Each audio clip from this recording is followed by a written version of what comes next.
Okay, there it is. Okay. I'm like, am I losing it? Yes, I wore my necklace that I was talking about yesterday. So many of you wanted to see the necklace, so I wore it. We'll talk a little bit more about it today. But today is, I have so much I want to talk about today, so much I want to go over when it comes to identity. It is one of my favorite topics. Absolutely. You cannot talk about manifestation without talking about identity. So this is really, really important. I'm going to do some drawings today and show you my artistic skills.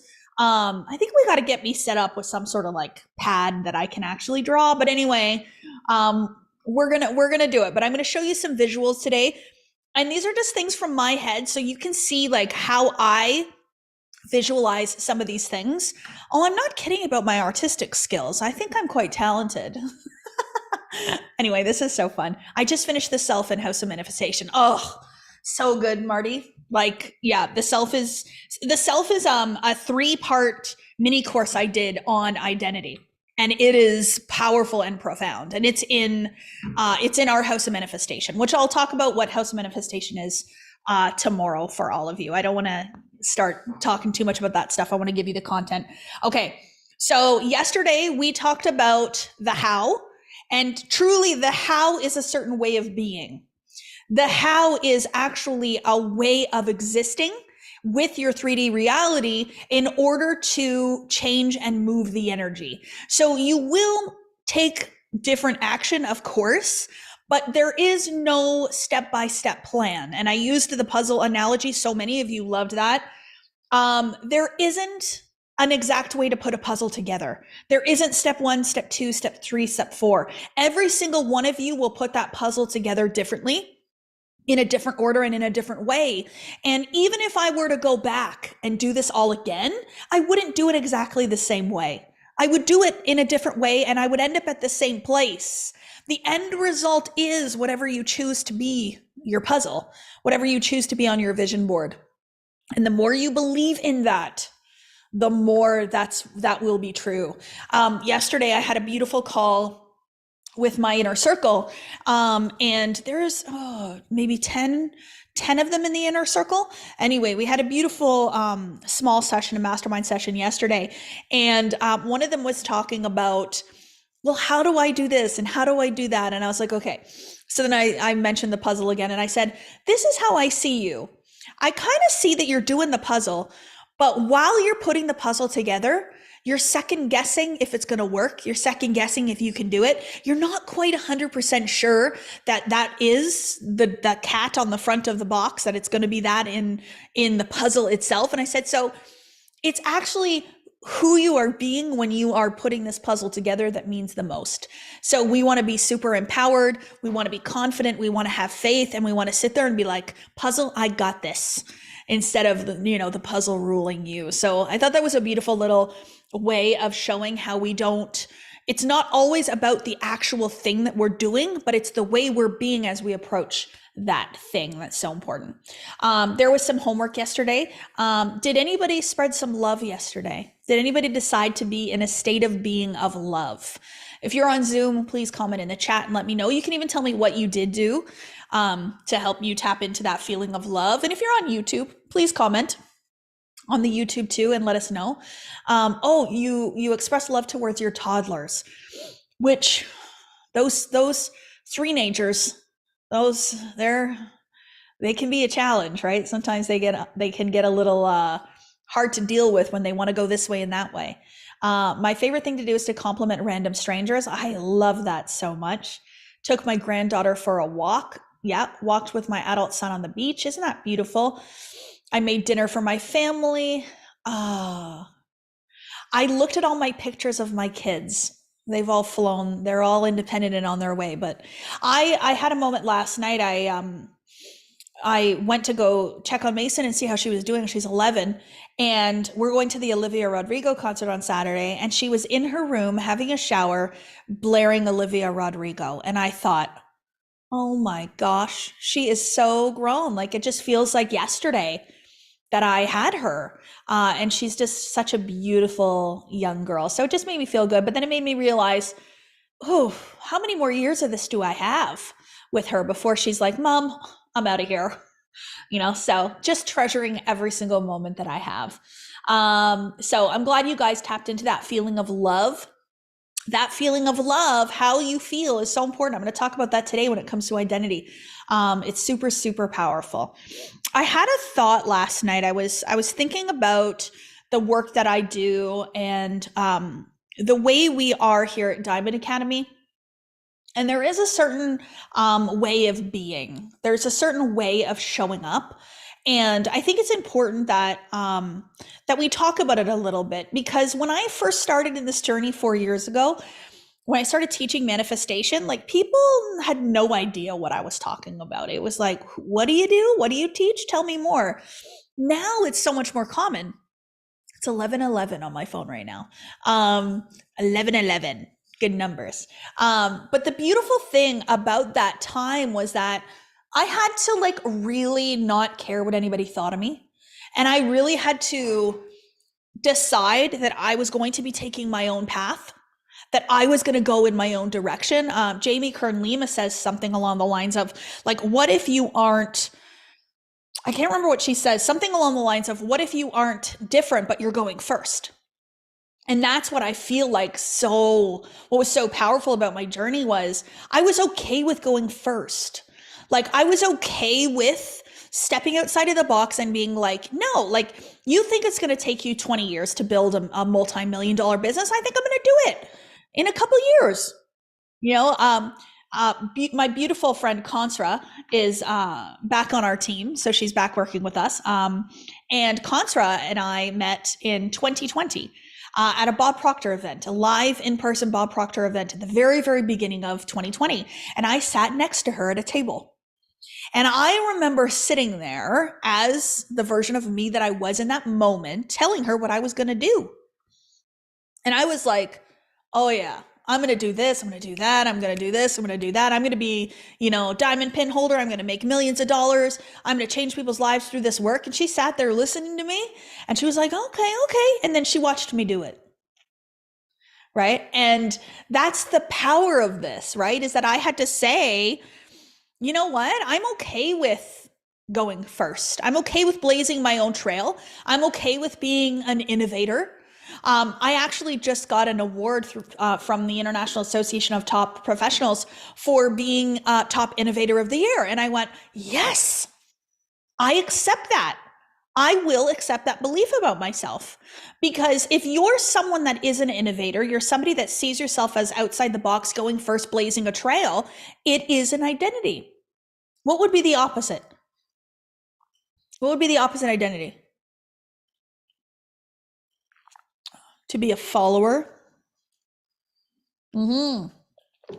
Listen, I do follow some people, and I have aligned myself with people that are doing what I want to do, and I follow their lead as I blaze my own trail. So it's important to see the difference there. So it's not about being, I'm not going to listen to anybody. I'm not going to take any advice. I'm not going to model anyone. It's not that. It's understanding that you are blazing your own trail and you may need support along that way. You may need advice along that way. There might be somebody that's doing more than you that you can be like, ooh, I love that. But yes, be authentic and true to you. So I love the analogy of being a trailblazer. That is so, so powerful. But I look at it this way. So Bob was such a beautiful addition to my life. And I called him in, and I believe he called me in as well.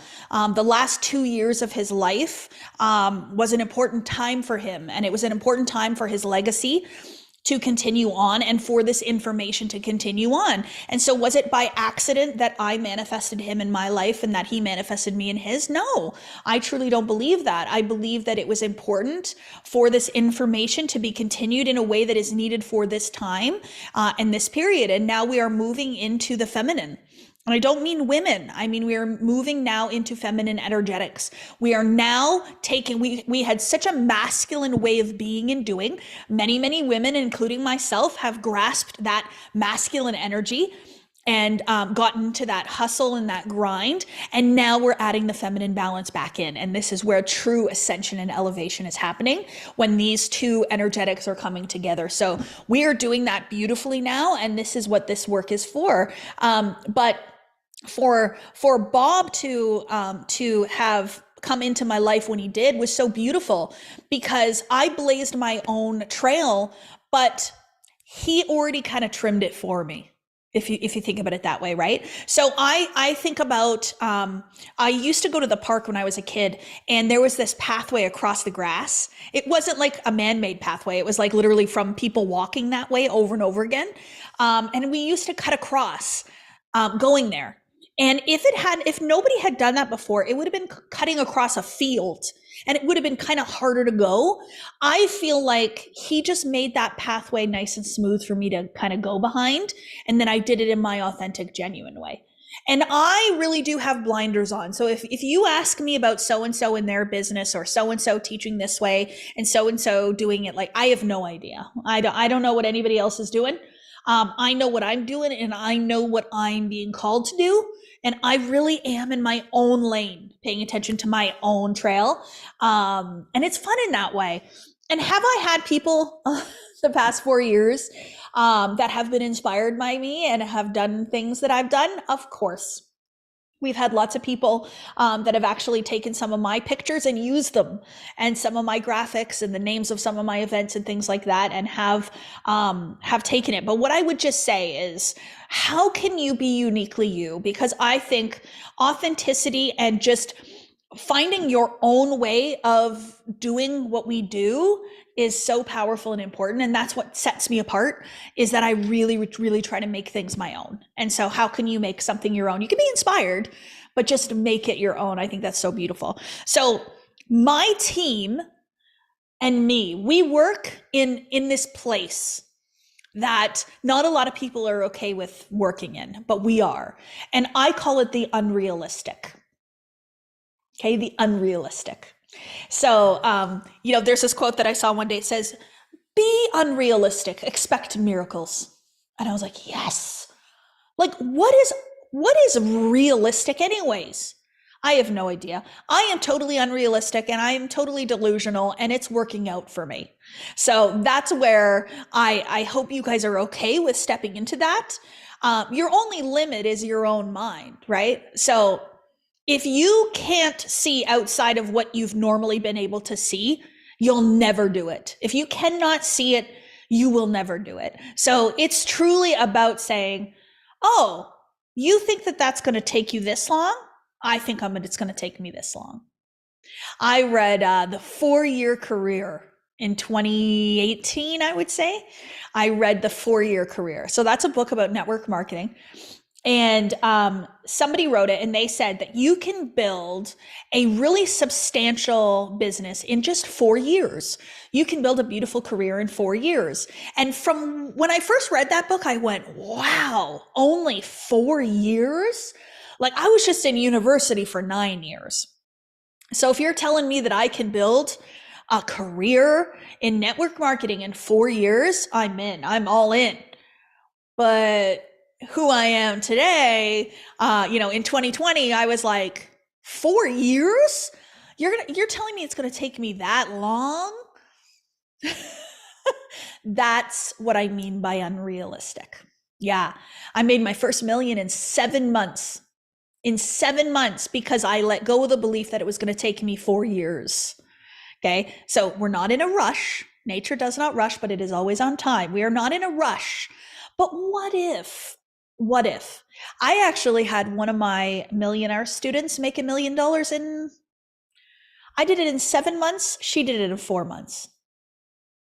Yeah. 7 months, and she did it in 4. And then we had Jennifer Forey yesterday, $9.6 million lump sum.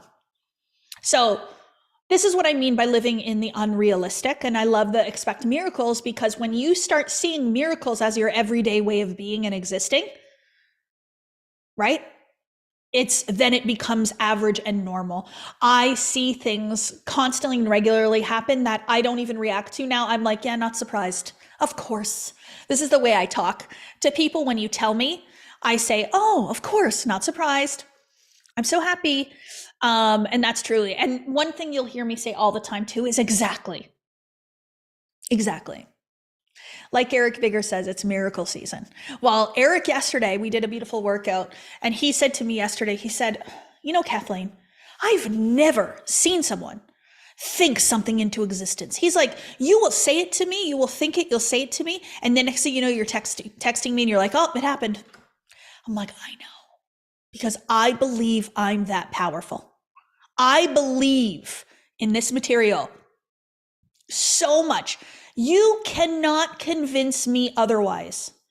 Can you imagine if somebody came to me tomorrow and was like, Kathleen, you're ludicrous. Like, this is nuts what you're teaching. It's not true. How do you think I would react? I would be like, you do you, boo. You do you. But unfortunately, whatever you can't see for yourself will never be your reality. It will never be your truth. So you can't convince me that I won't be successful. You can't convince me that I won't achieve. You can't convince me that this doesn't work. So I say this because I want to get you there. Like, I want to get you to that absolute faith in knowing and believing in this and believing in yourself so much that no matter what anybody says to you, you're unshakable. You're like, yeah, no, not true. We're not going to argue. I don't argue. I'm not going to get in a fight with somebody over this. I'm not, because it doesn't benefit me to argue or fight about it. Right. So I will let you believe whatever you want. I'm not here to convince anyone. I'm here to convince myself. That's the most important part, is I'm here to convince myself, not anyone else. You could simply reply, have we met? Judy, you're funny. Yeah. So test yourself then. Could someone convince you otherwise? Could somebody come to you and be like, no, I don't think so. No. Every single person that's part of my family. So I have a very large family. Okay. And I don't mean the family I was born with. I mean my chosen family. So anyone that is part of Diamond Academy in any capacity, we call them part of the Diamond Academy family. So if anybody is in House of Manifestation, a millionaire student, a modern mentor student, you've been on one of my retreats, you're part of the Diamond Academy family. So when I say my family, I mean the people that are all around me. You cannot convince us that we won't, because we are convinced that we will. So are we delusional? Heck yes, in the best way. I'm going to convince you that you can do anything you want, and then you're going to convince yourself of that, and then we are the ones that are going to change the world, because it is the dreamers that change the world. That is a what's his name? James Allen. That's a James Allen quote from As a Man Thinketh. The dreamers change the world. Isn't that the truth? Those that are willing to get uncomfortable, those that are willing to push forward, are the ones that change the world. So what am I talking about right now? An identity, right? I'm talking about a way of being. I'm talking about a concept that you hold in your mind about you. So think back. I was talking to you guys yesterday about Katie. Right? So Katie is what I identify as the past version of me. That's the little girl. That's the one that was insecure, self-conscious, shy, sat in the back of the classroom, wasn't willing to get uncomfortable. I used to take zeros in my presentations. So if I had to present in front of the class, I would be sick. Oh, I have a tummy ache, Mom. I wouldn't tell her I had a presentation. But I would be like, oh, I have a bad tummy ache. I can't go to school. And then I would miss it. And then the next day I would miss it. And then I would just tell them I'm not doing it. And I would take a zero. How did I go from that to, I did a keynote speech for Roche Canada, one of the world's biggest pharmaceutical brands. There was 400 people and I did a keynote speech last year for them. How did I do that? Did I just suck it up? Was I just like that scared little girl who just decided to do it anyway? No. I became a woman who would love to get up there and who believed that the value that she had in her words was important for people to hear. I had to believe that I was worthy, that my message was good enough. I had to believe in myself. And so that is identity. That is so important. We're going to do an interview at 11 o'clock in about 35 minutes. But for the next 35 minutes, I'm going to teach you about identity. And I'm going to teach you a way that I see it that has assisted me. And the way in which I teach this has shifted so much over the years, but I truly believe that understanding is important, but embodiment is even more important. So I'm going to talk about concepts today so that you can understand what I mean, and then I want you to feel it. That's going to be the most important part. So identity is the way I see it. There is so many different ways we can talk about this. We can talk about the word identity. Identity to me means, what do I identify myself with? Like, how would I identify myself? So if I were to introduce myself to you, what would I say? At my Rise retreat, I asked everybody to introduce themselves at the beginning of the retreat. And everyone that was there has been in my material for a while, so they got the memo. They knew what I meant, and so they started introducing themselves in such an empowering way, in such a beautiful way. And they started talking about all of the accomplishments that were on their way to them, and they started talking about the things about them that make them so incredible and special. But the average person, if I asked you today, please introduce yourself, what would you tell me? You would tell me what you do for a living. You would tell me where you live. You would tell me how many kids you have. You would probably tell me if you have any degrees or certifications. And that's what you would identify as. Yeah, not Judy O'Leary. Judy O'Leary would identify as a legend. Okay, classic identity shift. Judy's in a Millionaire Program, and she has a mug that says, "I am an effing legend," and I have one now. She sent it to me, and it's a beautiful example of embodying a new idea. But yes, we don't usually say, "Hi, my name is Maura and I'm a warrior." We normally say, "My name is Maura and I live in New York and I have children and I do XYZ." That's usually like the little elevator speech that we give, right? Oh man, I have a little way of introducing myself. I'm going to have to find it. Maybe while we're doing the interview, I will find it. But I wrote a beautiful introduction for myself. I'll find it on the break. Remind me. But the old way would have been, my name is Kathleen Cameron. I'm a manifestation coach. I have 2 daughters. I live in Toronto, Canada, and I help people step into their greatness and have their goals achieved. That would be the way I would introduce myself, right? The traditional way. But when we actually look at identity, it has nothing to do with our accomplishments. It has nothing to do with the letters beside our names. It's not our names. It's not where we live. It's not how many kids, and it's not our occupation. These are all ideas and things, but who you really are, the real identity of who you really are, sits much deeper into that. I also like the language of concept or self-concept. Self-identity or self-concept. When I think about concept, what's a concept? It's an idea that lives in the mind, right? We can conceptually understand this. We can put words to it, right? But unfortunately, we tend to not be fully aware of some of the concepts that we hold in our mind about us. And we aren't fully aware of how we identify ourselves until we become self-aware. So I had no idea. I just thought I was a sensitive woman. I just thought that I was shy. I was born that way. I just thought that I was insecure. I'm insecure. That's me. I can't change it. I'm shy. I can't change it. But when I started to get into this work and study with Bob, he taught me about self-image.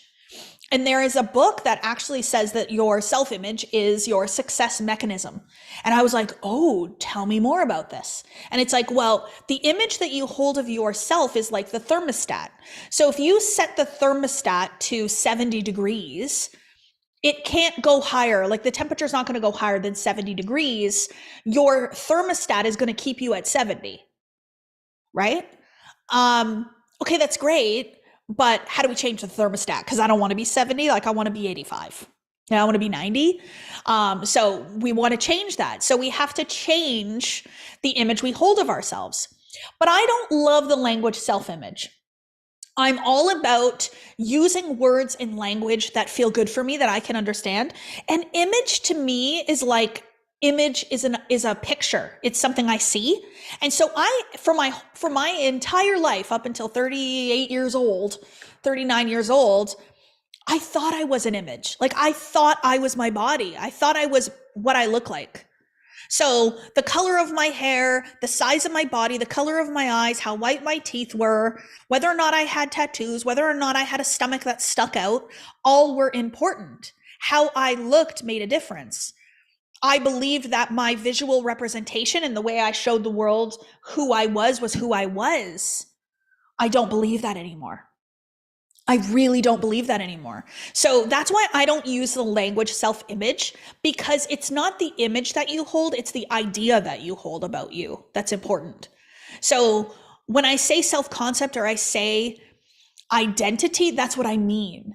And listen, we don't speak visually, we speak vibrationally first. So what that means is you might walk into a room and everybody's smiling. And if you just looked at that room, you would think everything's okay. But you can walk into a room and you could cut tension with a knife. You're like, oh, something just happened in this room before I got there. I can feel it. And so I think about this with my mom all the time. Mom, if you're watching, I love you so much, but we can feel you. But my mom would be like, oh, I'm fine. Everything's great. And I'm like, oh, she's not fine. I can feel it. We know. So we know vibrationally, energetically, more than visually. There are visual cues that we follow, absolutely. But it is the energy that somebody is giving off that we feel more than anything. So sometimes you might follow somebody on social media and their social media is like, wow, they look like they're really happy and they're living like a really, really great life. But for some reason, it feels off. And what you're probably feeling is there might be something more going on with them that you're feeling energetically. So they might be showing us that they're confident, but you can feel the lack of confidence. And you're feeling that out of alignment, that misalignment between what they're showing and what you're feeling.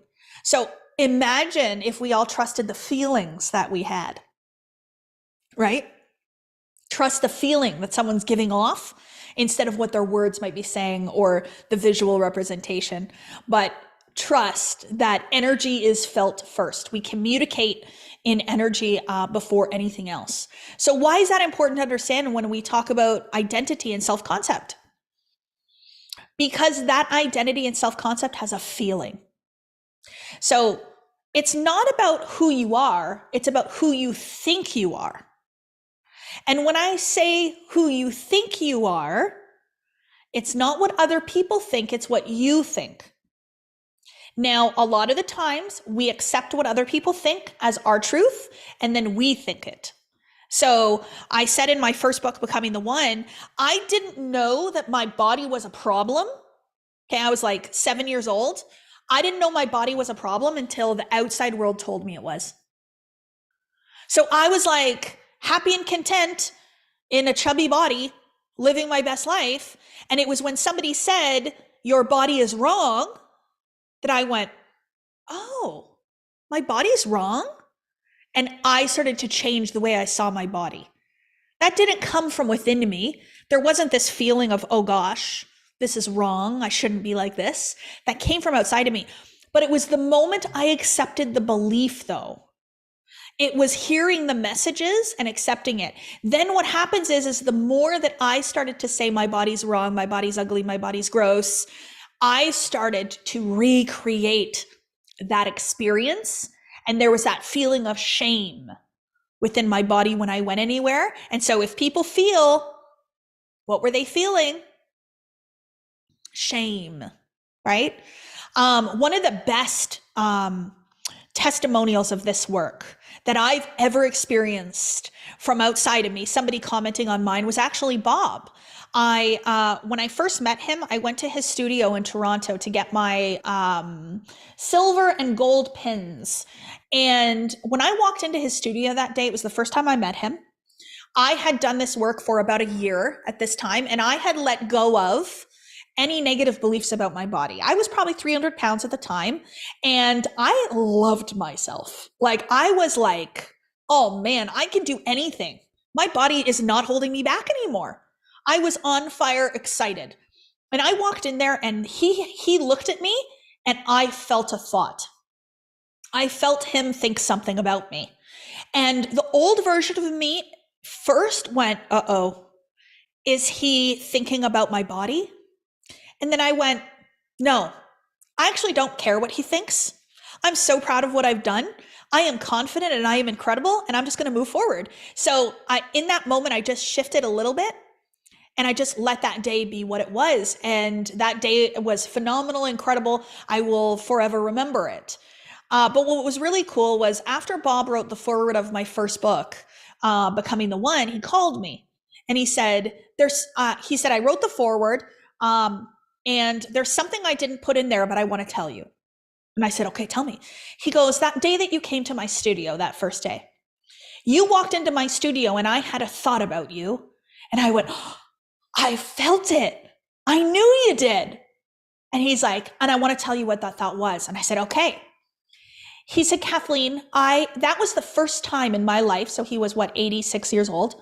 He said, that was the first time in my life that a woman in a larger statured body walked in front of me with no feeling of shame or guilt in the size of her body.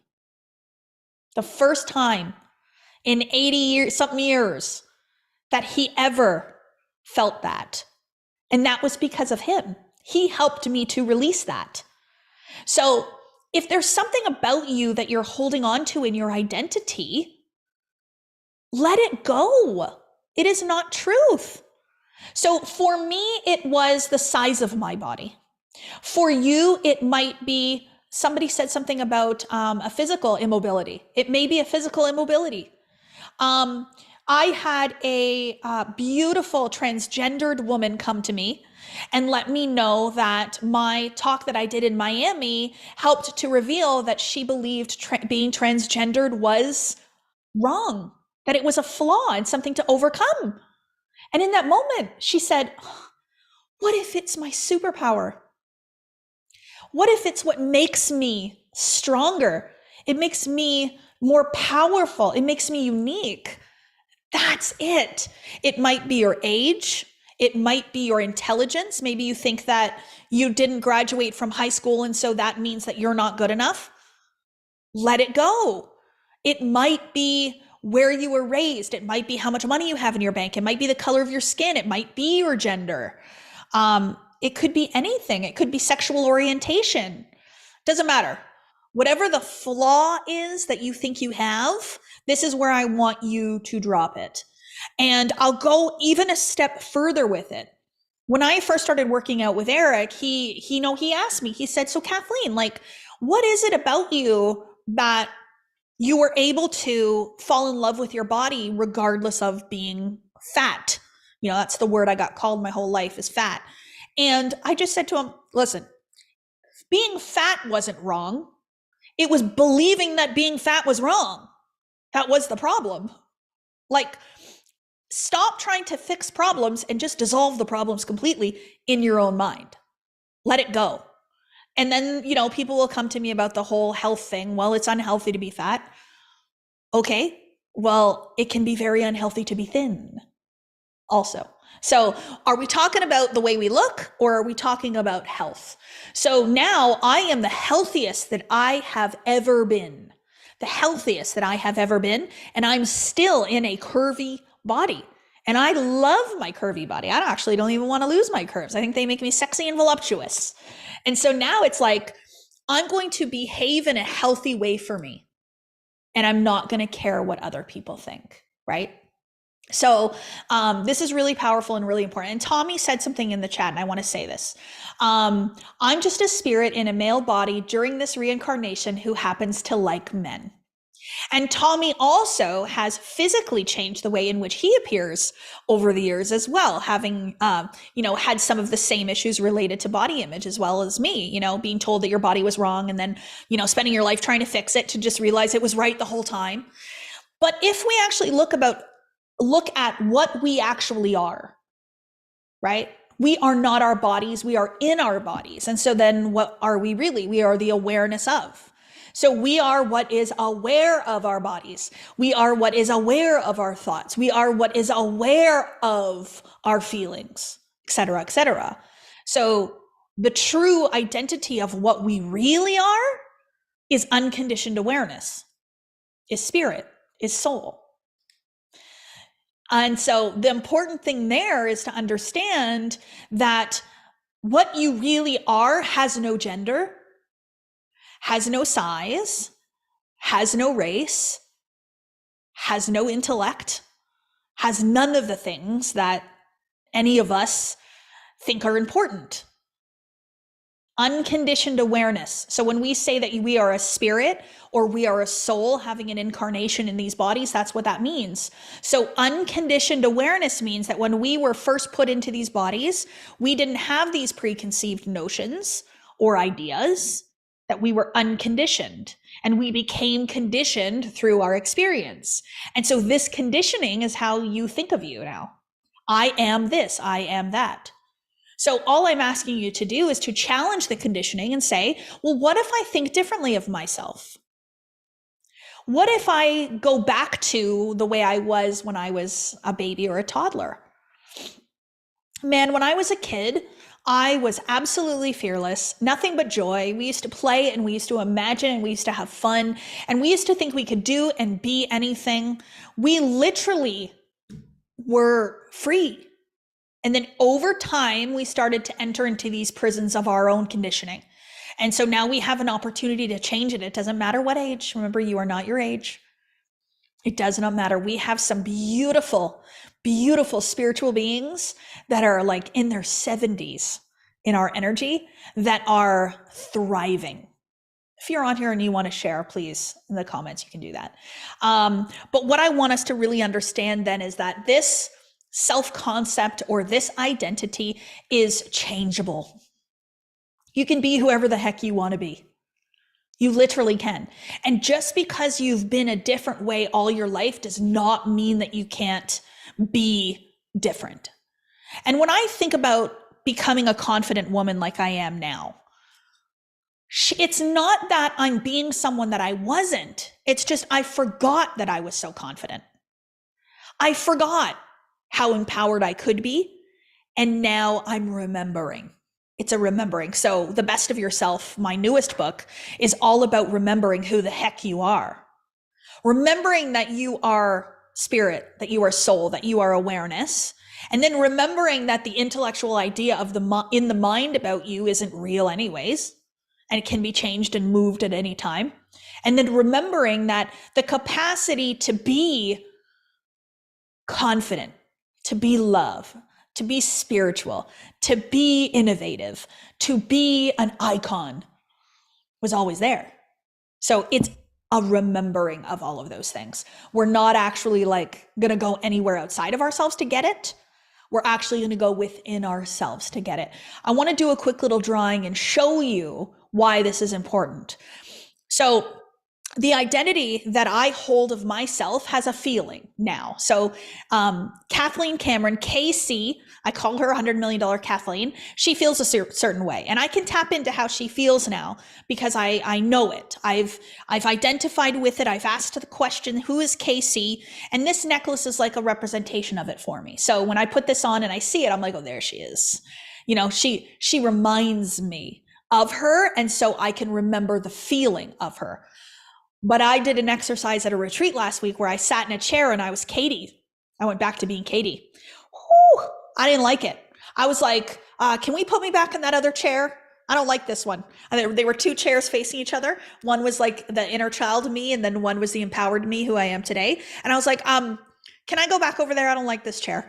But it was such a beautiful exercise because I could feel the difference. So there is an emotional conception.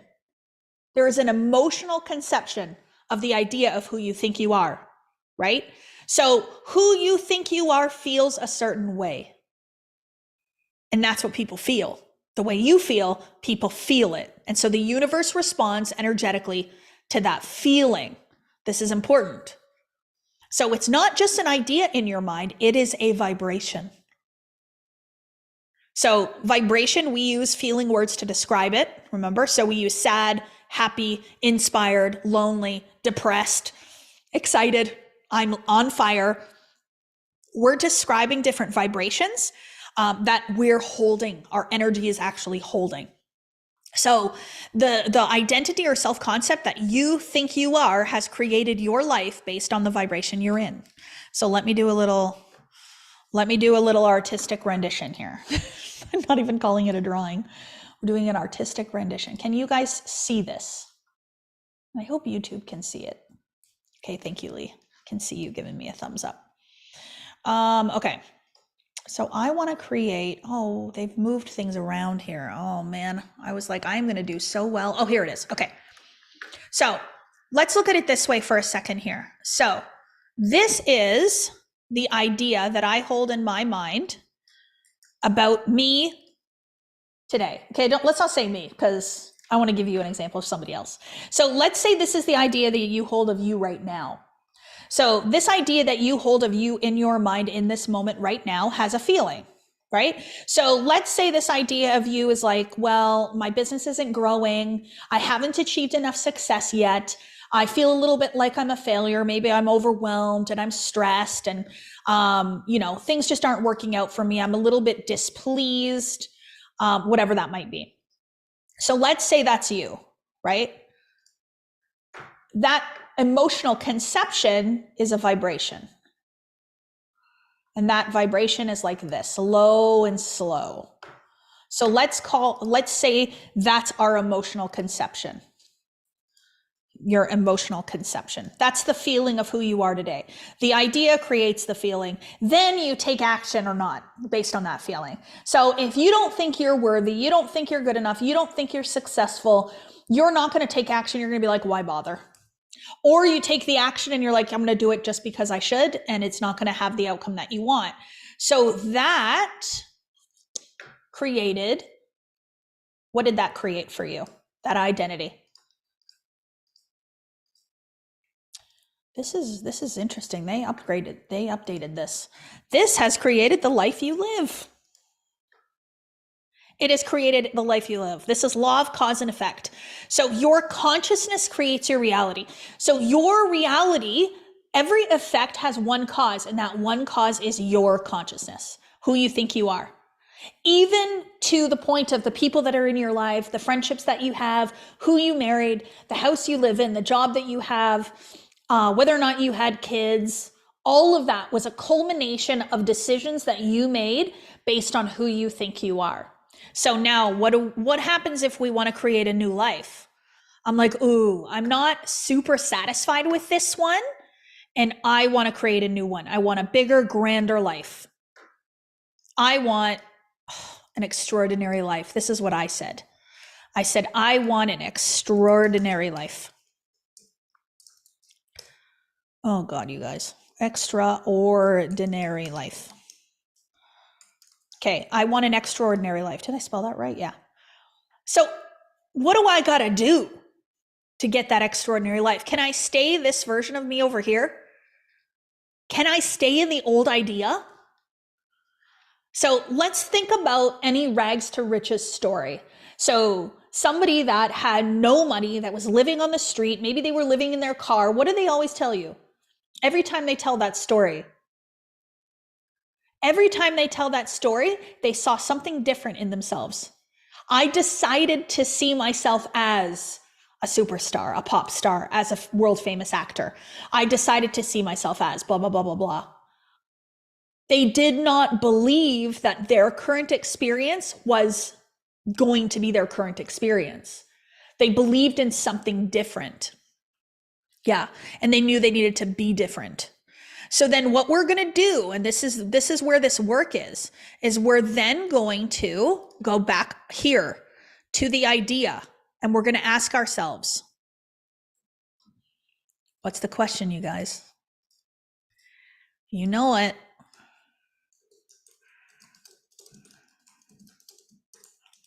Who do I need to be? Who do I need to be to create the extraordinary life? It cannot be the same old me. It can't.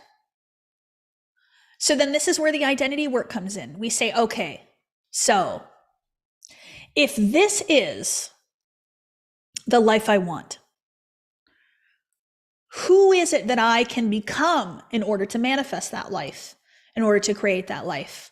So it's going to be a higher level of confidence that I've ever experienced. It is going to be an identity of somebody that cannot be convinced otherwise. I am going to be empowered and disciplined and consistent. I am going to perceive myself as valuable, as worthy, as important, etc., etc., etc., etc., etc. So then guess what happens? How can I draw this? Here we go. So then, here we go. My emotional conception or my vibration, well, these are not very good vibrations, but you get it. Right? So that version of me feels a heck of a lot different than the past version of me.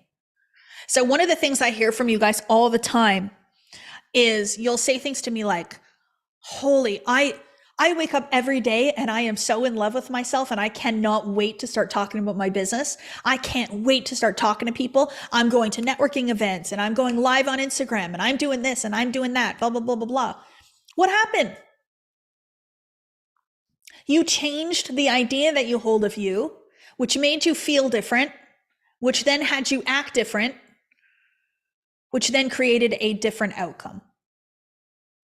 So think about money, for example, right? So money comes when it is valued. Money comes to those who believe they are worthy of it. Money comes to those that are providing a greater service. It's a law of compensation. Money is literally attracted to people who are believing that they are worthy of it and that they are worthy of serving others for that exchange, right? Because money comes to you in an exchange. Not necessarily worthy of winning the lottery, but worthy of serving people. So for example, and this is why money has come to me so effortlessly and easily in the past 4 years, is because I built an identity of somebody that has value. I believe that I can make an impact on people's lives through this information. I really, really believe in my work, and I really, really believe in myself, and I really believe in my team, and I really believe in my courses and my programs. And because of that, I have people now that accept that belief that I hold in me and say, you know what? I'm going to take that belief into me too. And so the people that come on here and they share at our live events, they are all people who accepted that belief about themselves and have now manifested great change in their lives. And so it's a ripple effect. But the old me, like Katie sitting in that other chair, she was like hunched over and like, ugh. Like I didn't really believe in my power. I didn't really believe in myself. And I didn't wear a sign that said it. Like there was nothing on my visible that you could tell, but energetically you could feel. Energetically you could feel. I remember even when I was in network marketing, I would be talking to somebody about my business opportunity and they would go sign up with someone else. I'm like, what happened there? Because they felt the confidence from the other person.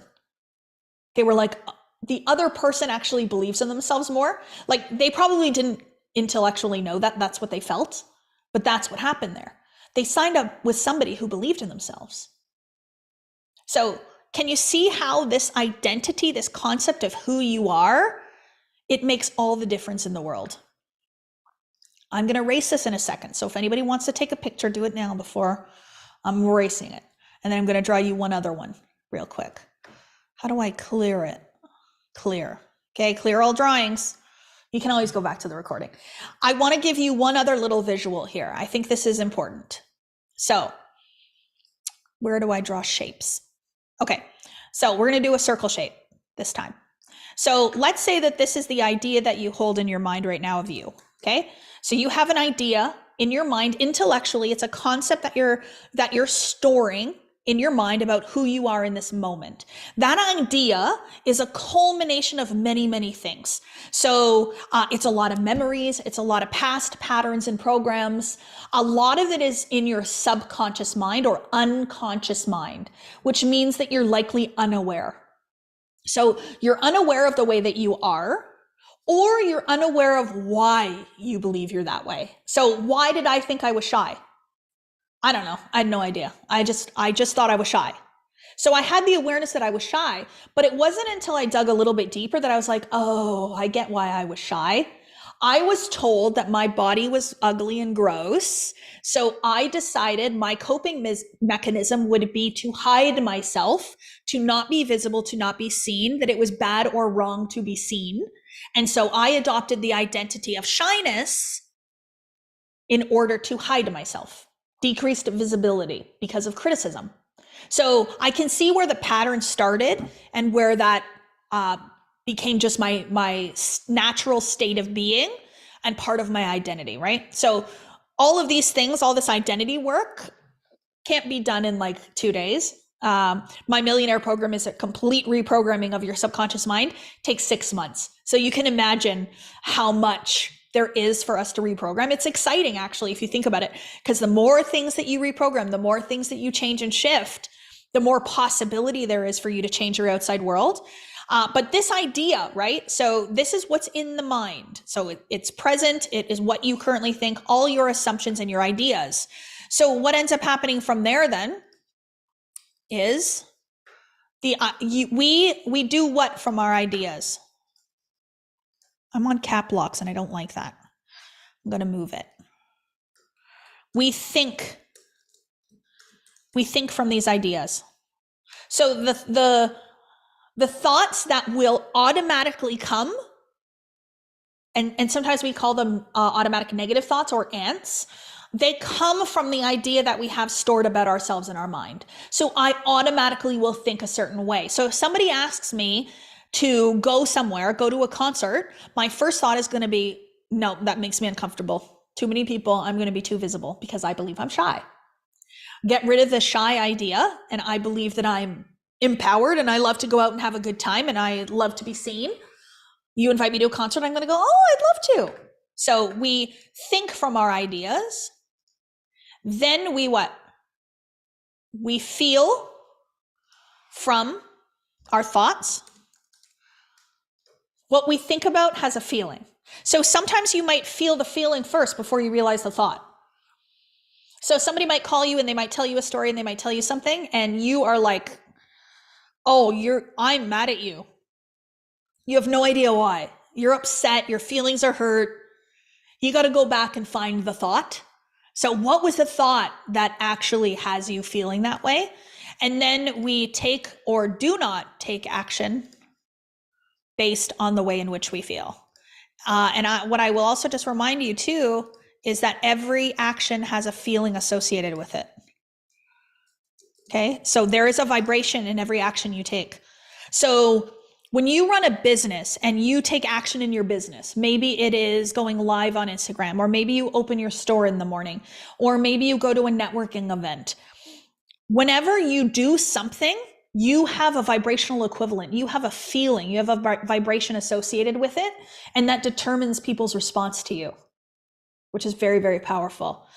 But in this diagram here, this only talks about 2 planes.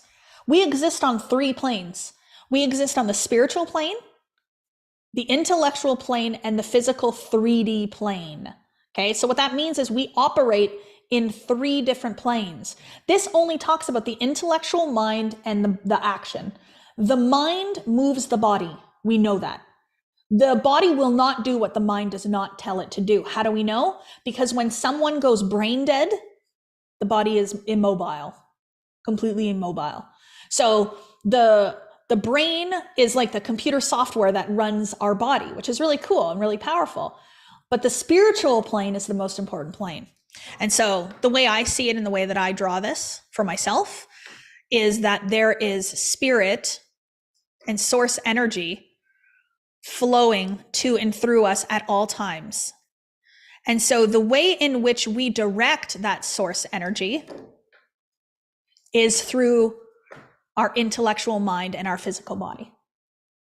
So source energy is flowing to and through me at every single moment. So when I have an identity of I'm shy, I'm self-conscious, I'm disempowered, I hate my life, I am guiding source energy, I am directing source energy towards that idea.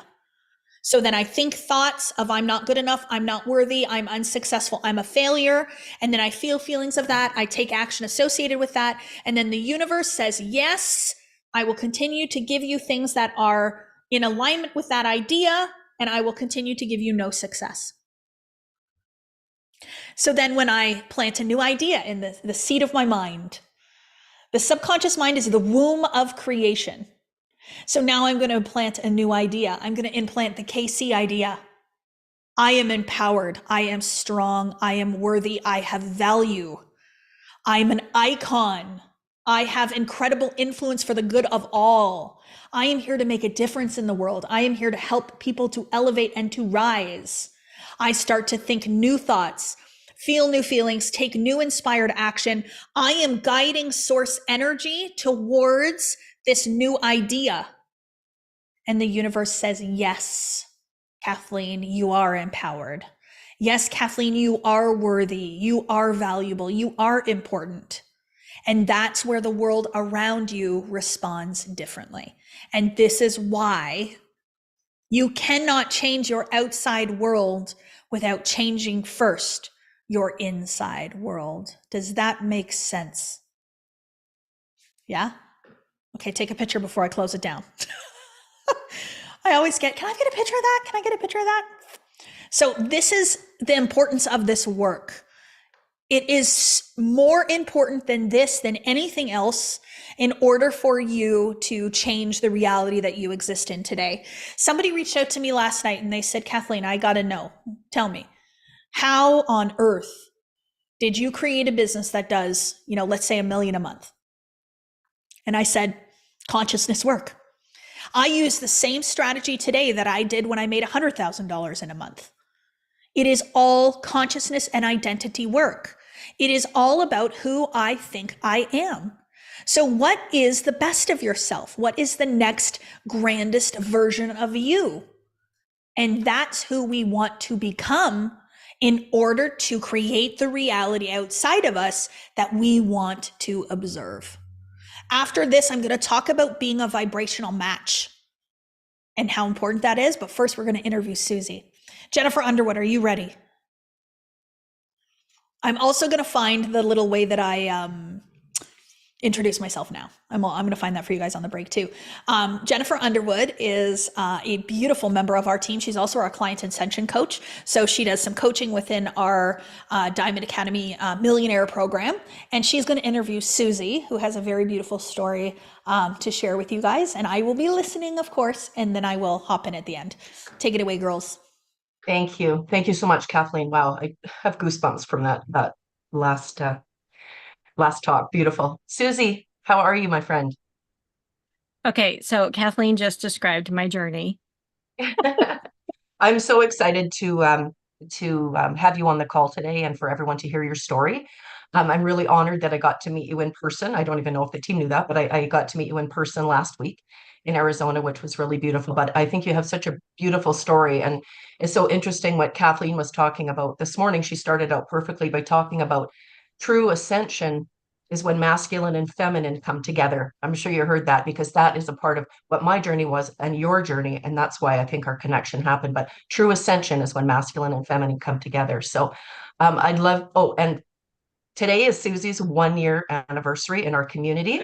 So it just was such a beautiful day for her to be interviewed. So congratulations on being part of the Diamond Academy family. But tell everyone a bit about your story, how embodying really, changed relationships, changed business, everything for you. Let you take it away. Yeah. So,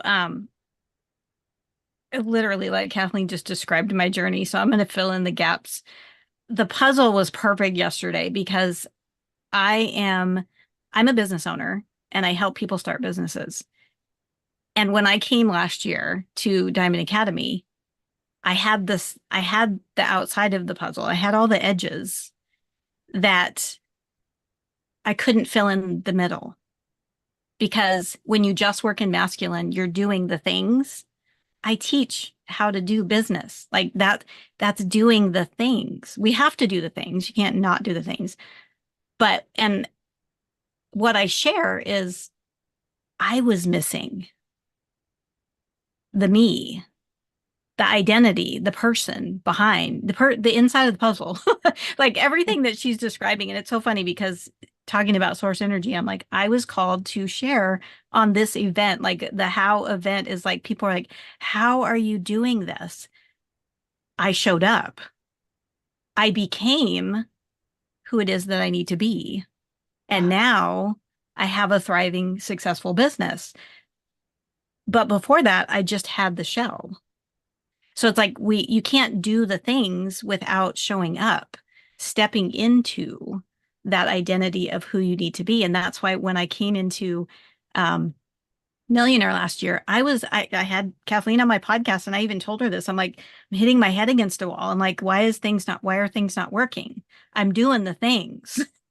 I'm doing all the thing. And she's like, it's not about that. It's about, what do you believe your business to be? What do you believe yourself to be? And Mhm. so I started to step into, okay, who is that person? That person is, I actually live every day as Susie, who's the number one podcaster in my industry.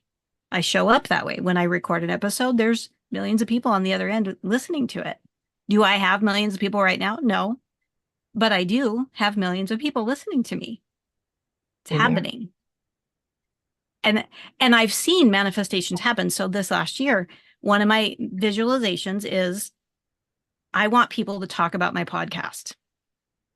You know, they're in the break room at the hospital because I talk to medical professionals. They're like, I want to start a bit. You need to listen to Susie's podcast. Like I actually visualize people having, and I had somebody in the community reach out to me and she goes, I was just talking to my friend and she wants to start a bit. And I told her she needs to listen to your podcast. I'm like, Beautiful. You exactly. know what Like, what I get from all that, Susie, really is about, when Kathleen talks about the how, you are the how.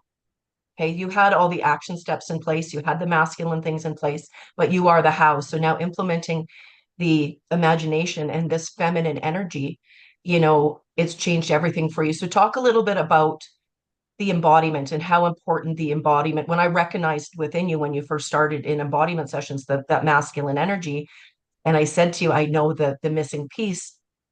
Tell me the importance of the embodiment for you. Talk a little yeah. bit about So that. yeah, so I'm going to say every single thing that we learn that goes in that we're like, oh, that's a good idea. But how are you applying it every single day? So that's a big piece of my journey is when I walk into the kitchen to be doing something in the kitchen, in my mind, who am I being in my kitchen? Am I standing in the kitchen as Susie, the identity of a person who doesn't have what she wants? Or am I standing in my kitchen as, oh, I'm in my property that I want to have in the future in Alaska. This is my kitchen now. It's it's living inside what you want on the outside. So every concept, when we talk about visualizing, and this was a challenge for me, Jen, you and I know, because I was on embodiments and I'm like, I don't feel like it's like you need to feel it in your body. So one of the things I did, here's a how. Here's a okay, for those of you that are like, I need like details, Susie, what did you do? To get me to feel, to have that experience in my body, if I got excited about something, when I would visualize, like say I'm visualizing multi-millions of dollars coming into my bank account, and I'm like, I don't feel that. Like, really? I would imagine my puppy. We have a lab. It's her birthday today. As a matter of fact, she's two. I would imagine how excited I feel to play with her. And I would get that emotion because the brain doesn't know the difference. And I would feel the excitement in my body of playing with my puppy, thinking about I have $1 million in my bank. The feeling of excitement. Because thinking about $1 million in my bank did not give me a feeling that I needed the feeling for the vision. So it was like, okay, and it's something that you working through those subconscious thoughts that you become aware. It's a process. So it's showing up every day, and being on the embodiment sessions was huge because it was like when I show up, I hear other people saying, oh, here's a celebration. Here's what I did. Speaking up for me was a big one. Like showing up and just voicing, embodying, I'm a person who has something to say. I'm a person who speaks up. That's huge. I'm a podcaster. I have to be able to speak up. So using all the tools that I've had in Millionaire, in bylaws, in this community, and You know embodying what them. sorry to interrupt. You know what I love That's too, okay. Susie, is that when you graduated Millionaire, but you made a decision to continue to ascend, continue to expand, to continue to grow, because you're being the material. It's something you wanted to continue being always, and then ascended into bylaw.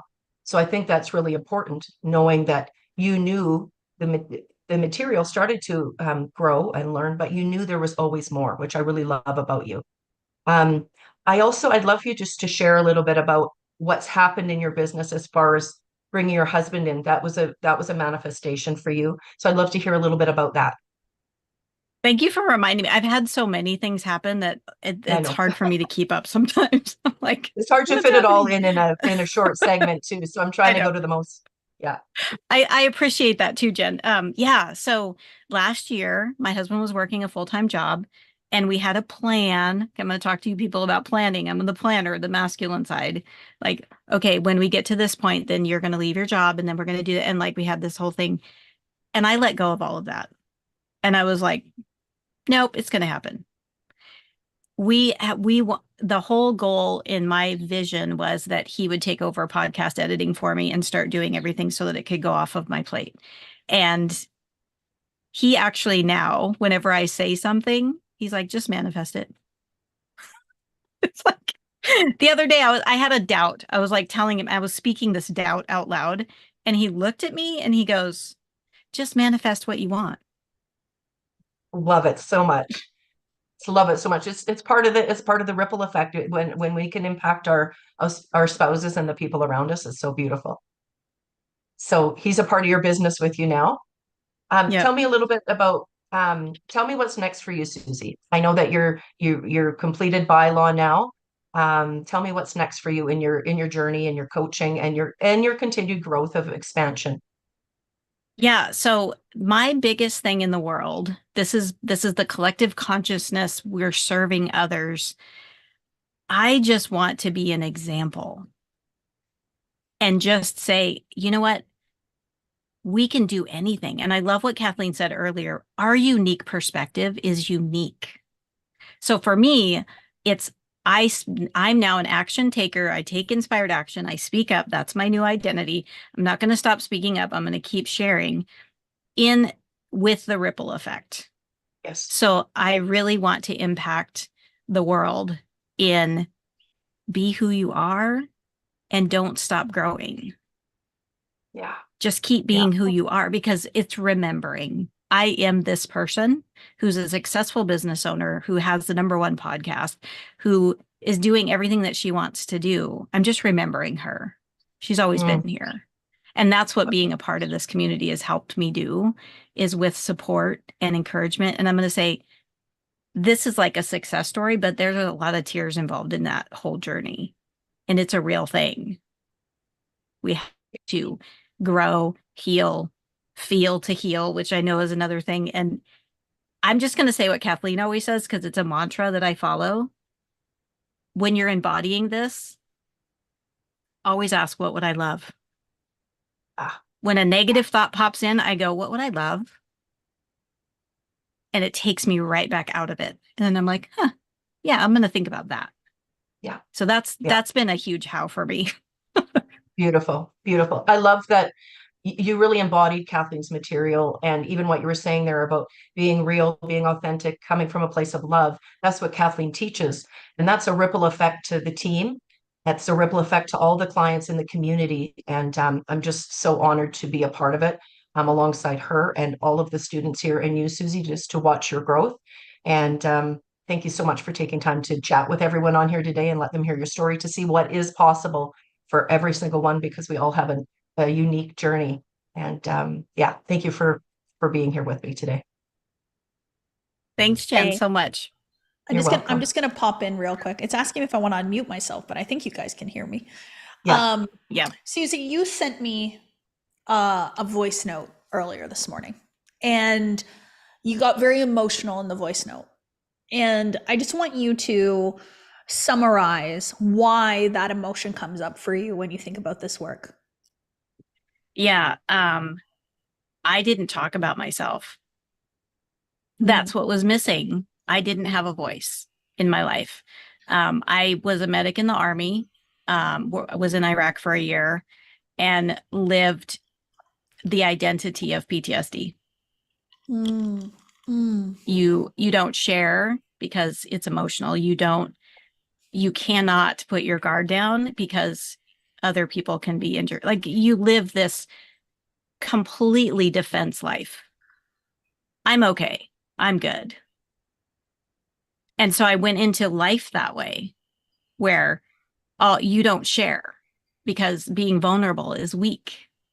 If I'm vulnerable, people, I'm a business owner. Like, you can't be vulnerable because, oh my gosh, if I tell people that I'm scared, nervous, they're like, I gotta work with her. She's crazy. Like, how's she going to help me? How is she going to help? And it reminds me when you share, Kathleen, about your body image. Like, I have to be thin to be, so I have to be strong and powerful to be a business owner. I can't be vulnerable. I can't tell people that this is a struggle. So this material allowed me to just be. Mm-hmm. This is who I am. And that is the ripple effect, because now I have people like, I need to talk to you, Susie. I need to talk to you. I want to talk. What are you doing? How are you? And it's like, oh, Yeah. I love me. I love me. I didn't even tell people I was in the Army. Never told them anything about that. It's like my whole life didn't exist. And now I'm like, it's helping people. Yeah. And that's what we're here for. You sharing about yourself is what I'm like, oh. Yeah, I actually feel like vulnerability is actually strength. Yes. I think your inability to be vulnerable is actually keeping you weaker, because you aren't willing to talk about it, you aren't willing to share. And when you actually realize that your vulnerability serves people, that it helps people, that's where we all recognize that this isn't about us, that it is actually about others. But I think it's so interesting, because you were literally living in a place of war. You weren't just watching war happen around you, you were living in it, literally, in Iraq. And now it feels like you are living in peace, but like the peace that you've created within yourself, which feels really beautiful. I mentioned to Jen earlier, and we didn't touch on this, but I don't worry anymore. And I think I mentioned that in one of the classes, that was a big one for me, because I was constantly like, ooh, what's going to happen? Ooh, what? And now I'm like, it's all good. Yeah. It's like, It's all good. Nothing to worry about. It's totally fine. Don't worry about a thing. Don't worry about a thing. Oh my gosh, that is so beautiful. Susie, thank you so much for sharing. You know, you're such a beautiful example of somebody that joined our community and decided to go all in with the material.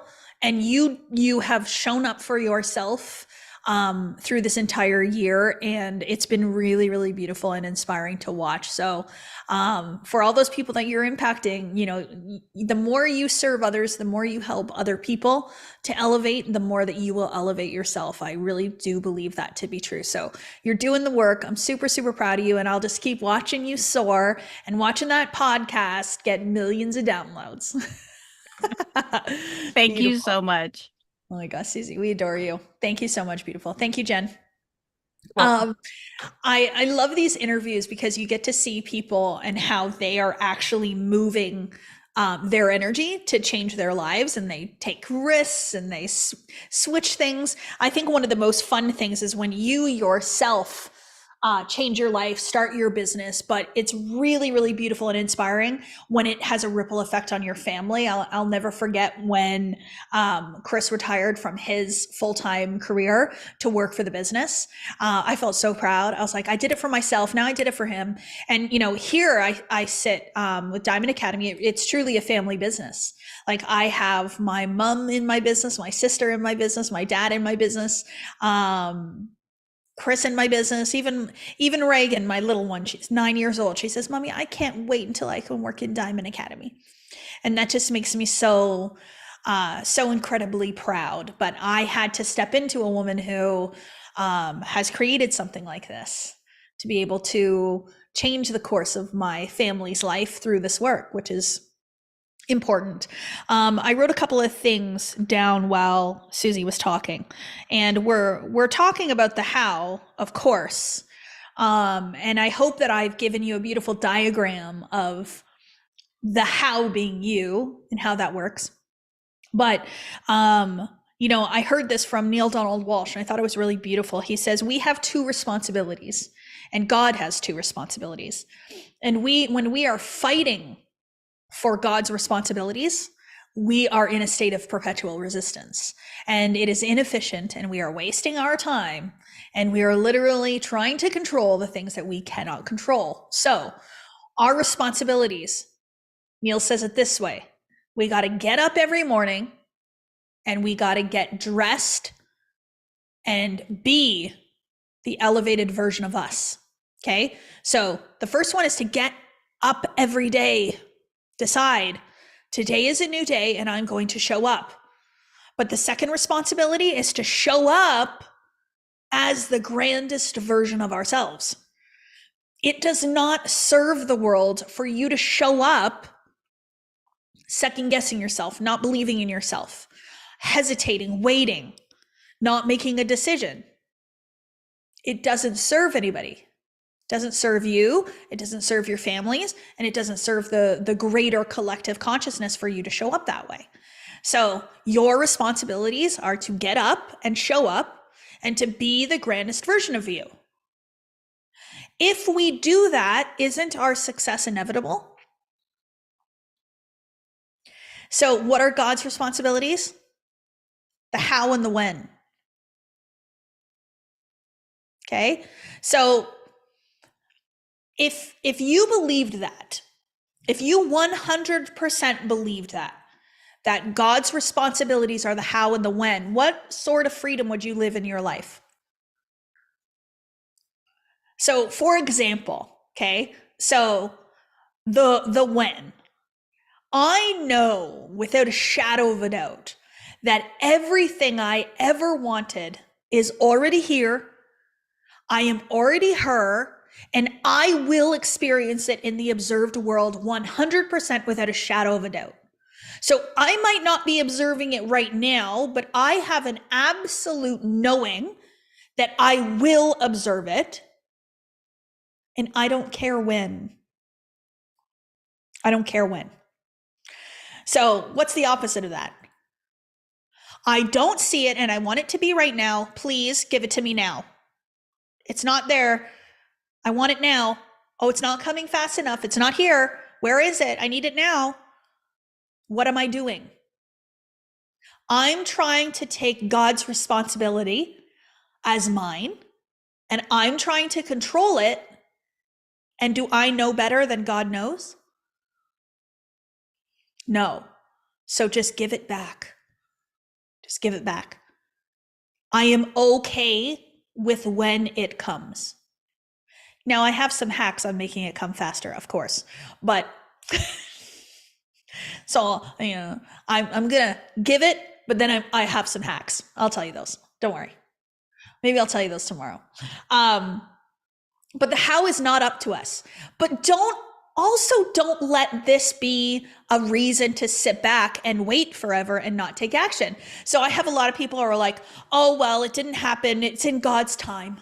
It's divine time. It must not be the time. That's okay. When really you weren't being your grandest version. You weren't showing up any different. You didn't change at all. And so it's never coming because you aren't doing your responsibilities. So if you are doing your responsibilities 100%, I am waking up every single morning and I am being KC in every way. Every thought that I have is going to be in alignment with KC. Every feeling that I feel in the day is going to be in alignment with KC. And every action I take is going to be from KC. Does that mean I'm never sad? No. KC, $100 million KC, she's going to have hard moments. Okay, so let's let go of any belief that I'm going to be living in utopia. More money doesn't mean zero things happening in your life. There's always going to be loss. There's always going to be grieving. There's always going to be people outside of you that behave in ways that you would not behave in. There's always going to be people that are going to be triggered and activated by you. There's always going to be the rhythms of life. You just won't hold the emotion as much as you did before. So now I say I am a happy woman that is having a sad moment versus being a sad woman. I'm not taking on that identity. So there might be something that happens that for a moment shakes my confidence, but I'm a confident, empowered woman. So that's my state of being. And the shaken confidence might be for like 10 minutes. But then I remind myself who I am. So there's always going to be contrast. There's always going to be a range of emotions. You're always going to feel things. But it's who am I though? And reminding myself of who I am. So if I get mad, it's going to be for 10 minutes. That's what Neil used to say to me. He's like, oh, the old me, I'd be mad at somebody for a week. Now I'm mad at you for 10 minutes. I move on. It's like, no, I'm so rooted in who I am. You can't shake me type of energy, right? That's it. So that's the how and the when. So the how, okay. The how is not up to us. The how is God's responsibility. What does that mean? That we just sit back on a couch all day and be couch potatoes? Is that what that means? No. This means that we will be guided. We will be guided. And it is up to us to take action when the guidance presents itself. The how will unfold. So I might not know how, but I know I can, and I will listen, and I will accept the guidance as it comes. I had no idea how to run a business when I launched my business in 2020. I had no idea. But what did I have? The belief that I would figure it out. The belief that the path would unfold. The belief that I will end up with a successful business. So I was inspired. I was in spirit. I built the identity. I said, okay, I am here. I'm doing my responsibilities. I am going to be who I need to be to have a multi-million-dollar business, to impact thousands of people through this work. I'm going to show up as her, and I'm going to trust you, God, when you show me what steps to take. That's the how, not being up to us. So I couldn't have known that I would end up here, and then I would do that, and then I would go here, and then I would do this. All of those steps unfold along the path, and you look back and you go, oh, I can see how this led to that, which led to this, which led to that. I can see that. But looking forward, you can't always just know. But you have to trust, you have to have faith, and you have to relinquish control. So if we then know that our responsibility is to show up as the grandest version of us, if you are doing that every single day in every way, and you're committed to that, your outcome is inevitable. Your outcome is inevitable. Jennifer Forey's example yesterday was a beautiful one. She had no idea how that was going to unfold. No idea. And she just allowed it to unfold. She followed it. And it ended up in a way that had some good and had some bad. Had some positive feelings, had some negative feelings. She talked about guilt, feeling guilty. Yeah. She had to feel that. She had to work through that. That's part of this, right? So I also want to make sure that we understand that every single action that we take is a moment of self-definition. Okay? So how does the universe know that you are being different? How do people know that you're being different? You take different action. So you have different thoughts. You feel different feelings. So vibrationally, you're showing up differently, but then you do different things. So every act is an act of self-definition. And God will give you an opportunity to prove that very quickly. So in 2022, I made the decision that I was going to be health. So I had recognized in myself when I sat back and I looked, I realized, you know what, there was some experiences here in my journey that I could probably treat my body a little bit better. I started to really love her. Really, really love her. And then I thought, oh, I want to be in here for a long time. Like, wow, I've really created this great life. I have time. I have financial freedom. I love myself. I want to travel the world. I want to serve people. I want to help. I want to write more books. And so then I went, I don't think I'm treating my body in a way that really shows her that I love her. Drinking a lot of champagne, coffee, sugar, gluten. I was like living my best life. It was great.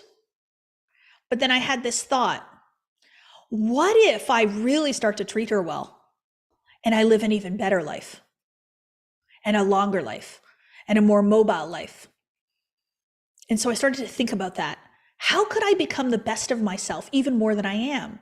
And I chose the word health for my word of the year for 2022. I want to be health. Started walking. I quit drinking. I switched to matcha instead of coffee. I started to eat more lean protein and vegetables. And guess what? I ended up in hospital by April. Pneumonia in my lungs, infection, had to have surgery. Organs were shutting down, almost died. Interesting. What happened? I asked for health and I end up in the ICU. Interesting, but not at all. Because I was given an open door, an opportunity to prove what I say about me is true. And so sometimes things have to feel like they're falling apart for them to come back together perfectly. And that was such a powerful moment for me. I chose health and my body got health. For a moment there, it appeared maybe like it wasn't. It appeared like it was the exact opposite, which is the law of opposites. It's the law of polarity. There was two sides to everything, high and low, top and bottom, good and bad. So I experienced one of my lowest moments that brought me into one of the highest, most elevated levels of health that I've ever experienced. But it's an opportunity to self-define. So what I could have done is I could have been in the hospital and I could have been sad and depressed and upset. And I could have been like, look what I did. See, I'm not healthy. I'm not good enough. I'm not worthy. And I could have gone back to Katie. And I could have come out of that and gone back to my old life very easily. But in that moment, I chose strength. I chose resilience. And I had a beautiful community of people around me that were like, no, we know who you are. We know what you're capable of. We know what you are meant to do, what you are called to do.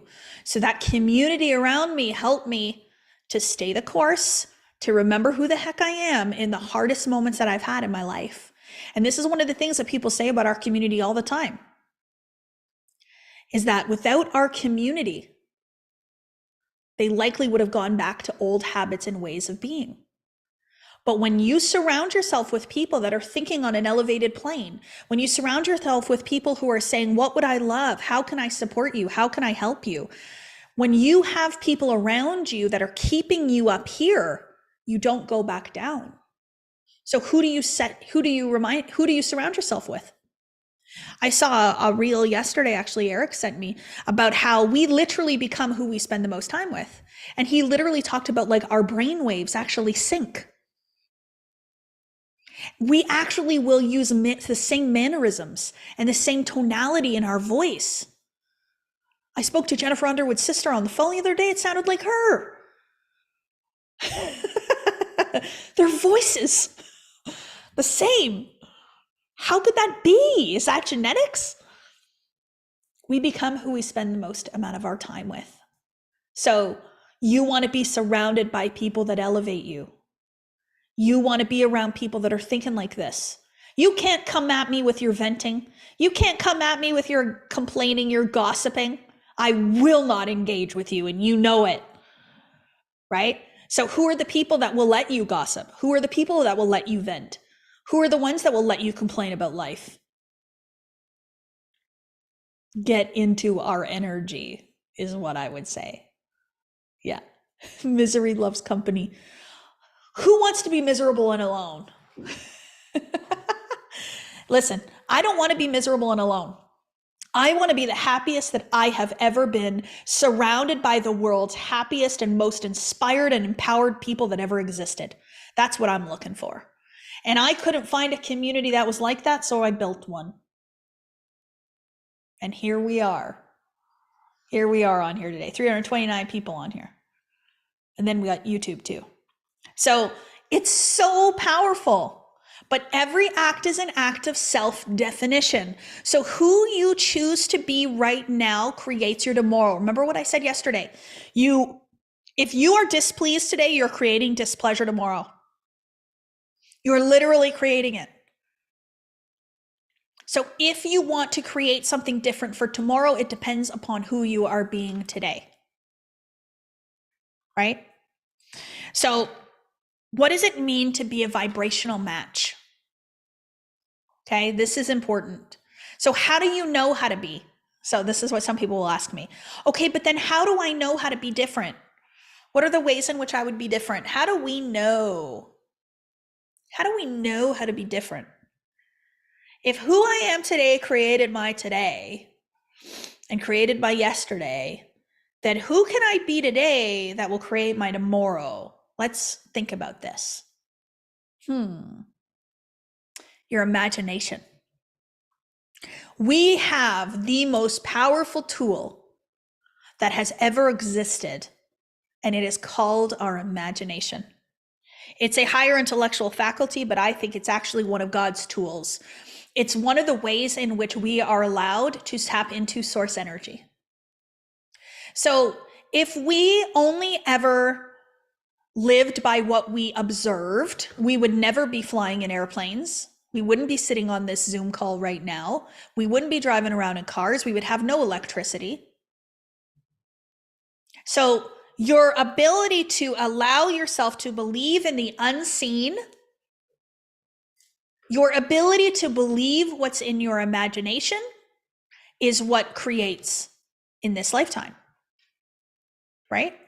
So if you are somebody who needs to see it to believe it, go see it in your imagination and believe what you see in your imagination and let it come into the physical form. If I can imagine it, that means that it's real, that it's here. Sometimes I'll tell myself it's an alternate, it's just a different timeline. I'm observing a parallel reality when I go into my imagination.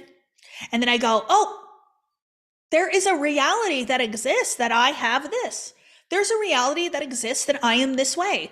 There is a reality that exists that this happens. So I just need to match it.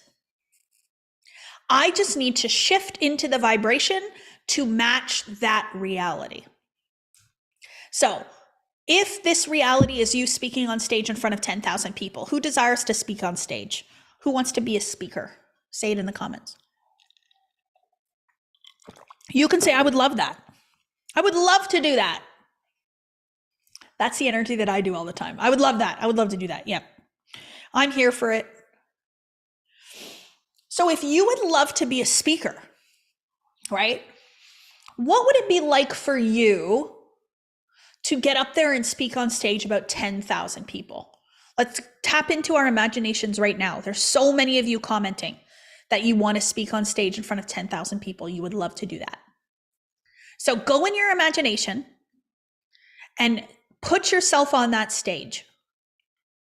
Now, you're not sitting in the audience seeing yourself. You're on the stage. So you look down and your feet are on that stage. You see the microphone in front of you through your own eyes. You see the crowd. So there's 10,000. You know how many 10,000 people is? That's like a stadium. That's like a big venue, right? So you're on the stage. You look down, you see your toes, you see the microphone in front of you, and you see all these big lights, and you see all these people. Are you getting kind of nervous? I'm getting a little bit nervous. I can feel it. That means that I'm actually tapping into the feeling of it right now. I'm actually putting myself there. It's like, whew, getting a bit hot. It's a good feeling. It's not a bad feeling. It's a good feeling. It means you're really tapping into the energy of it. So think about you up there. When you're up there, you've got this mic on. It's like this, and you got a mic pack, and you maybe even have a little clicker. I don't like slides, but let's say you've got slides. You got a little clicker. What do you think about you, that version of you? You're pretty empowered. You're pretty confident. You love your outfit. You probably have a stylist that styled you, right? So that version of you, what do you think about what you're about to say? Do you think that people are going to hate it? No. Like, you're up there going, oh man, my message is so good. All these people are going to love this. I can't wait to tell them my story. I can't wait for them to hear this work. You cannot manifest speaking on stage in front of 10,000 people when you can't even go live on Instagram right now. You can't. It's not possible. It is not a vibrational match. If you are too scared to go live on Instagram and click the button when there might be 50 people watching, how on earth are you going to step on stage in front of 10,000 people? Tell me.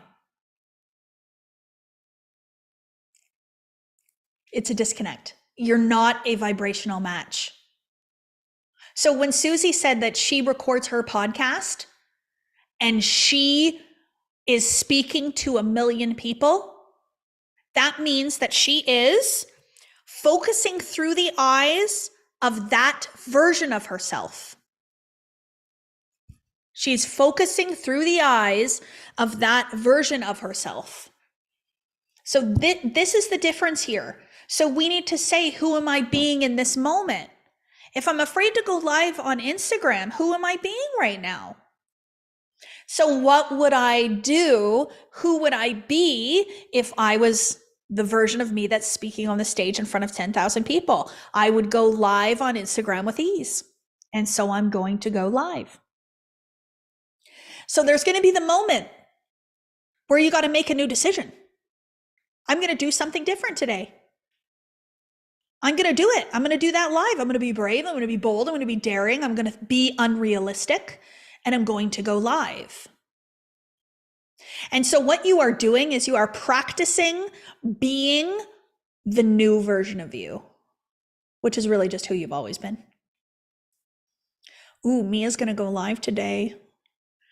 I dare you. It's fun though. I'm just giving you like a wild example so you can see how we are literally walking around being the polar opposite of the life that we desire, expecting that life to come to us. It doesn't work that way. You have to be a vibrational match.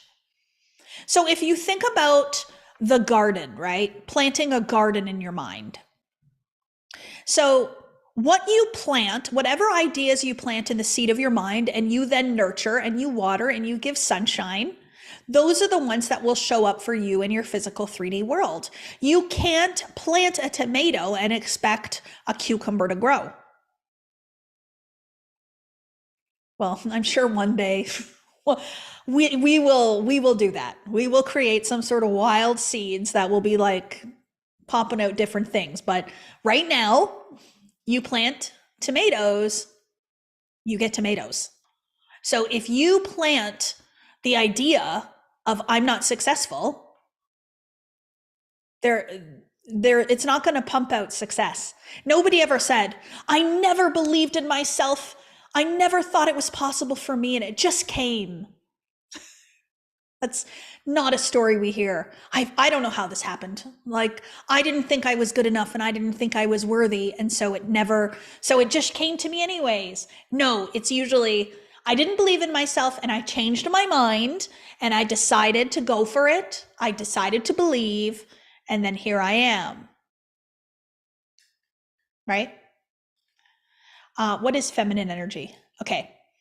So remember I said the law of opposites or polarity, that there's two sides to everything, right? So there's a high, there's a low, there's a positive, there's a negative, there's an up and a down, there's a sunrise and a sunset. There's light and there's dark. There's feminine and there's masculine. Okay? Two polarities. But we're not talking about male versus female. That's gender. We were born. We're talking about ways of being, feminine ways of being and masculine ways of being. So if we think about traditional gender roles, some of the traditional gender roles told us that the women are the ones who are nurturing, and the men are the ones that are the hunters, the doers. So the men would go hunt and gather the food, and then the women would nurture in the homes, and they would prepare it and they would cook it. So it's this balance. It's a partnership. It's a give and take. It's a little bit of this and a little bit of that, right? And so for many, many years, we had men in the masculine energy doing masculine tasks of going out and getting jobs, going and leaving the house and going to work every day, getting a job and being the breadwinners.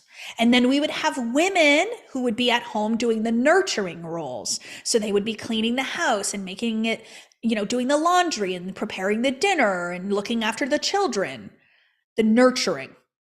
So the doing and the nurturing, two different energies, two different ways of being.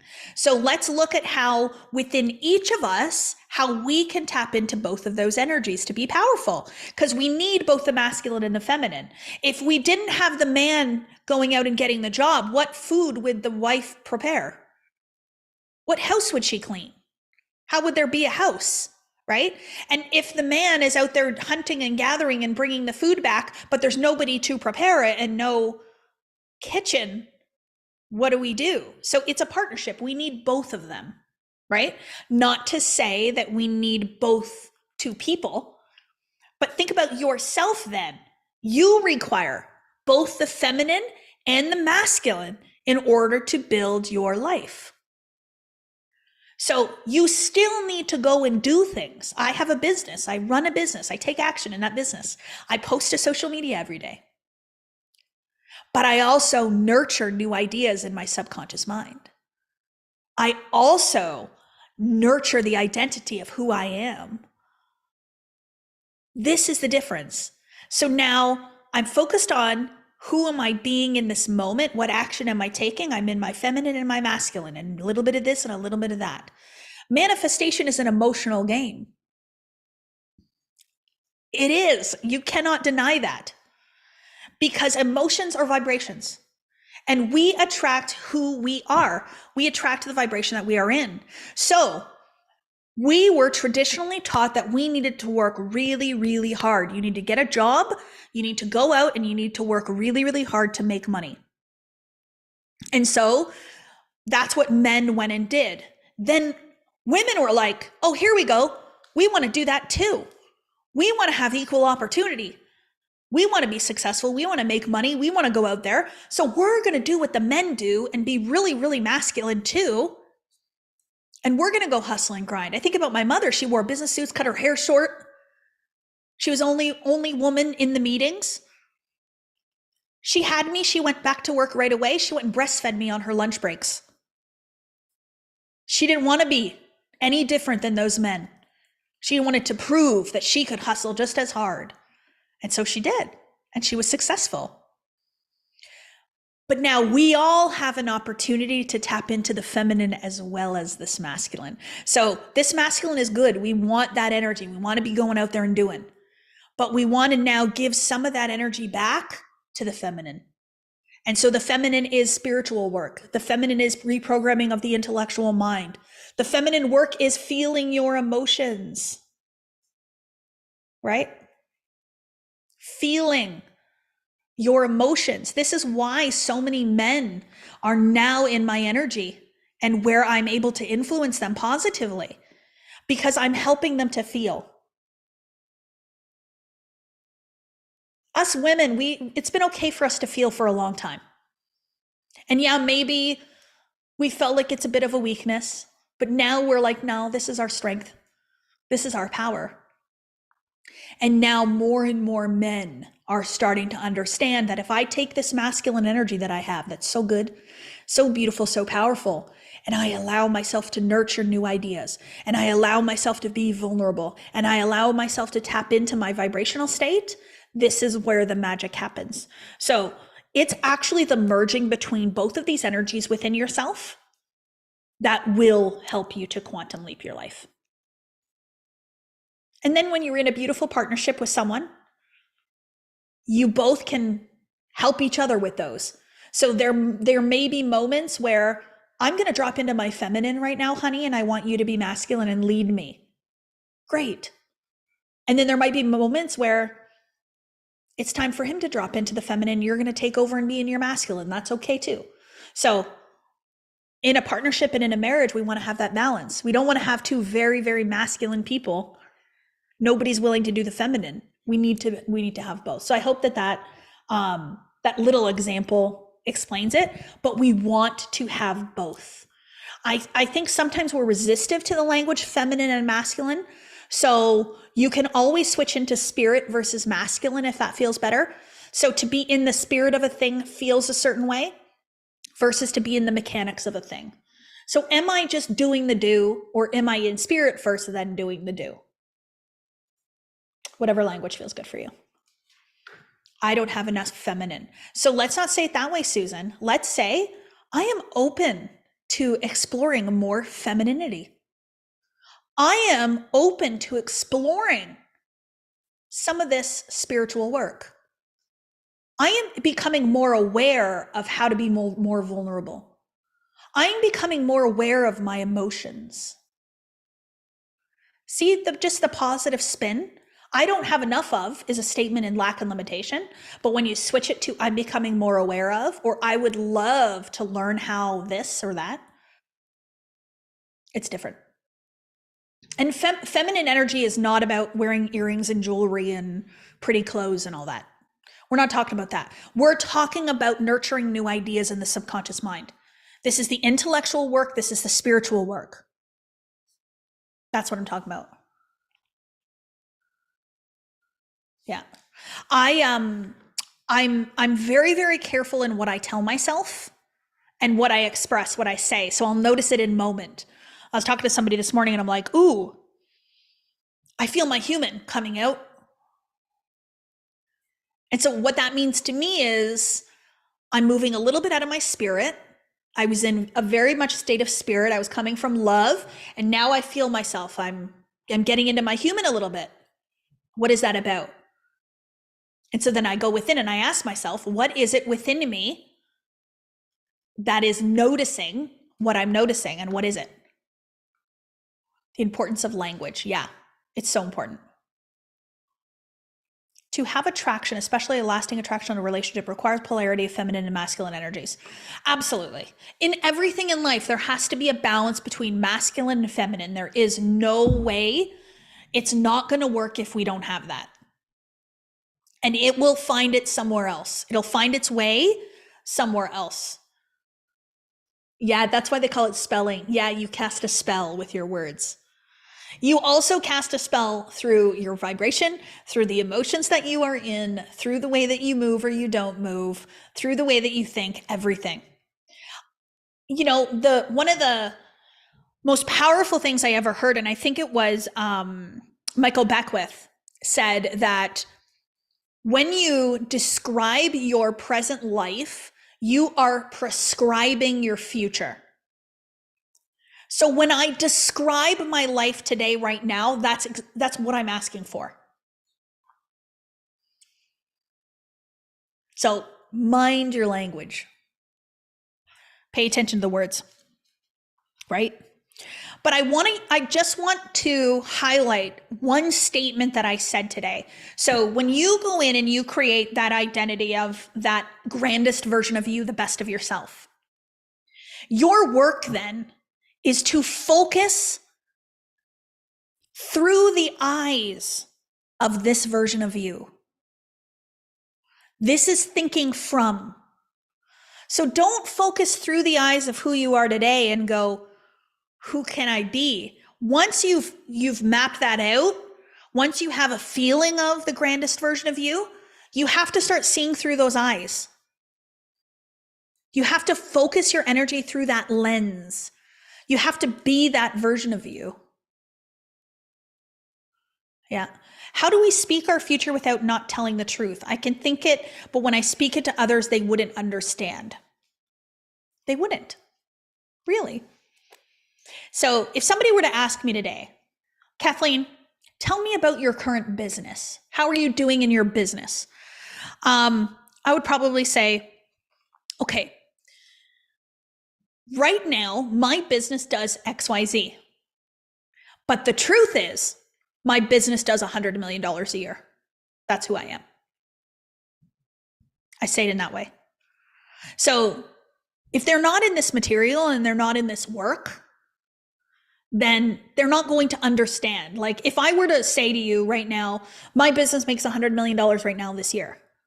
Well, that's not what is happening in the observed world. I don't bring in $100 million of revenue into my business right now.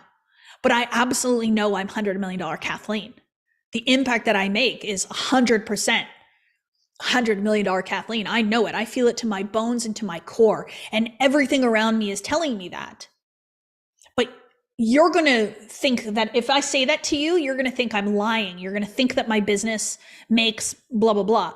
So notice how I said it. In the current observed world, my business does XYZ, but the truth is, it's 100 million. But not a lot of people ask me that anymore. People just respond to who I'm being. I'll never forget, I was at a network marketing event and I had just started in this material and I was like, yeah, I have my introduction. I was just starting in this material and somebody said to me, I decided I was going to show up as the next level version of me. And I think the name of the rank that I decided I was going to show up as was elite, ELITE. So I said, okay, I'm an elite leader. Let's go. And I went to the event as an elite leader and I was only like down here. I was like level 2 out of like 6.